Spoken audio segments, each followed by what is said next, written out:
Jeg hedder Ragnar Gudmundsson, og jeg er indehaver af det nye testcenter i Hjørring. Det er et sportstestcenter, som kan tilbyde iltoptagelsesmålinger og mælkesyremålinger, konditionstest, som gør, at man kan bedre optimere sin træning.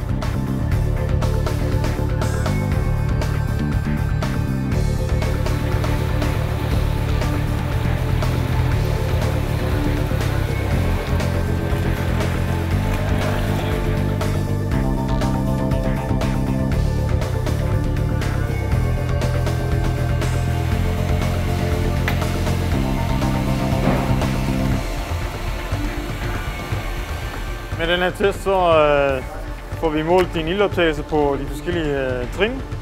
Og udbyttet af det bliver, at du får mulighed for at træne mere specifikt. Vi finder helt fuldstændig ud af, hvad din fedtforbrænding og kulhydratforbrænding er i en given hastighed og en given belastning. Og dermed kan du gå ud og træne mere individuelt.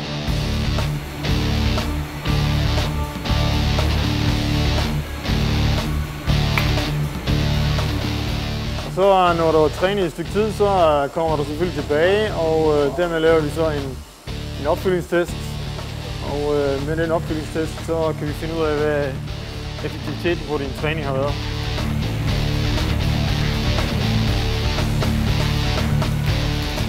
Udgangsbelastningen er 100 watt, og på hver tredje minut, så øges belastningen med 30 watt ad gang. Du kører selvstændigt. Det eneste, du skal finde ud af, det er, at du skal holde kadencen.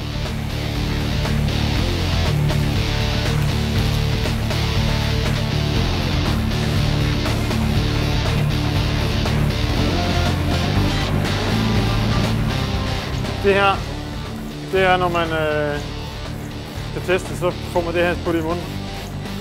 Den enhed der trækker vejret ind, og så kommer der luften bliver ført ind gennem den her snor ind til iltapparatet, hvor målingerne foregår.